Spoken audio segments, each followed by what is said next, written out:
मोदी जी की सरकार 9 साल तक भांग खा के सो रही थी। अचानक 10 महीने रह गया तो कह रहे हैं यूसीसी यूसीसी यूसीसी, गोवा का यूसीसी लागू करना है। गोवा का, अरे भैया गोवा का यूसीसी पढ़ा है आपने?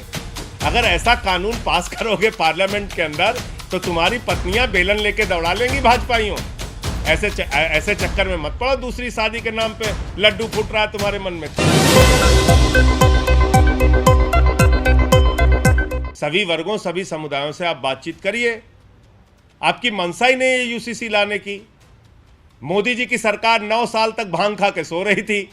अचानक 10 महीने रह गया तो कह रहे हैं यूसीसी यूसीसी यूसीसी। अरे भैया ये यूसीसी यूसीसी नहीं है, ये है टमाटर के महंगे दाम से ध्यान हटाना है, मणिपुर में हो रही हिंसा से ध्यान हटाना है, 18 करोड़ नौकरी देने के सवाल से ध्यान हटाना है, 2022 15 अगस्त तक पक्का मकान देने के वादे से ध्यान हटाना है, काला धन और 15 लाख के वादे से ध्यान। तो इसलिए असली मुद्दों से ध्यान हटाना है, इसलिए ये फालतू की बातें कर रहे हैं। मैं तो पहले दिन से कह रहा हूं, अभी मैंने भगवंत मान जी को भी सुना। आनंद मैरिज एक्ट में सिखों की अपनी परंपराएं हैं, उनके हिसाब से सिख समुदाय के लोगों को अलग तरह के अधिकार मिले हुए हैं। इसी प्रकार से जैन धर्म के अपने कुछ कानून हैं, इसी प्रकार से बौद्ध धर्म के लोगों के अपने कुछ कानून हैं, इसी प्रकार से देश के करोड़ों आदिवासियों के अपने रीति रिवाज और जमीन से संबंधित कानून हैं। भारतीय जनता पार्टी आदिवासियों और दलितों से नफरत करती है, और ये बात मैं इसलिए कह रहा हूं कि देश की राजधानी तो दिल्ली है, भारतीय जनता पार्टी की राजधानी नागपुर है, और वो नागपुर के प्रमुख कह चुके हैं इस देश में दलितों, पिछड़ों और आदिवासियों का आरक्षण खत्म होना चाहिए। तो ये यूसीसी नहीं है, ये देश के आदिवासियों, दलितों और पिछड़ों का आरक्षण खत्म करने की शुरुआत है। कल को आप एक देश एक कानून के नाम पे कहेंगे आरक्षण खत्म, सब समान।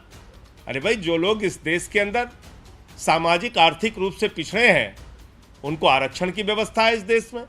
अब क्या करोगे? आदिवासियों की जमीन से संबंधित बहुत सारे कानून हैं, 371 में नॉर्थ ईस्ट के अंदर अपने कानून हैं। तो अब क्या करोगे? उनसे बातचीत की आपने? आपका खुद का दल एनडीपीपी, जिसके समर्थन में आप सरकार में है, नागालैंड के अंदर बैठे हैं, 5 मंत्री हैं बीजेपी के, इस्तीफा दिया उन्होंने। मेघालय में इनके मंत्री बैठे हुए हैं बीजेपी के, संगमा ने विरोध कर दिया यूसीसी का, इस्तीफा दिया बीजेपी के मंत्रियों ने। मिजोरम की सरकार ने विरोध कर दिया। तो इसलिए कोई तैयारी नहीं है, कोई सोच नहीं है, खाली दिन रात चिल्लाते हैं, कहते हैं गोवा का यूसीसी लागू करना है, गोवा का। अरे भैया, गोवा का यूसीसी पढ़ा है आपने? गोवा के यूसीसी में लिखा है एक हिंदू महिला को अगर बेटा नहीं होता तो पति को दूसरी शादी करने का अधिकार है। भाजपाइयों के मन में इसीलिए लड्डू फूट रहा है, कह रहे हैं दूसरी शादी करेंगे। बताइए आप, अगर ऐसा कानून पास करोगे पार्लियामेंट के अंदर तो तुम्हारी पत्नियां बेलन लेके दौड़ा लेंगी भाजपाइयों।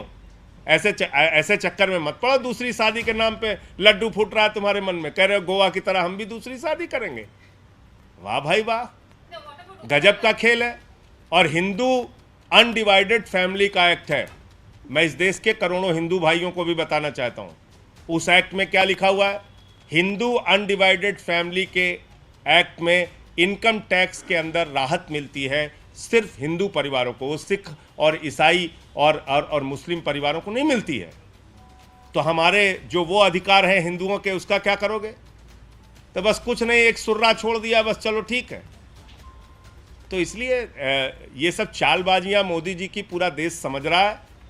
देश के लिए कुछ करना है नहीं, खाली कराना है झगड़े, लड़ाई। मणिपुर के हिंसा पे बोलना नहीं है, मेट्रो में घूमना है, अमेरिका की सैर करना है, इससे ज़्यादा कुछ आता नहीं आप लोगों को। तो ये भारतीय झगड़ा पार्टी है, इससे सावधान रहिए सब लोग। पूरे देश में झगड़ा कराने का काम ये लोग कर रहे हैं। हिंदू का मुसलमान से झगड़ा, हिंदू का सिख से झगड़ा, हिंदू का ईसाई से झगड़ा, फिर हिंदू का हिंदू से झगड़ा, जाट का गैर जाट से झगड़ा, मराठा का गैर मराठा से झगड़ा, किसान का पुलिस के जवान से झगड़ा, पहलवान का पुलिस के जवान से झगड़ा। ये भारतीय झगड़ा पार्टी है, इससे सावधान हो जाइए। और मैंने आपको बताया चुनावी मौका है, बम्पर ऑफर आया है, जितने भी पाप धुलवाने हैं मोदी वॉशिंग पाउडर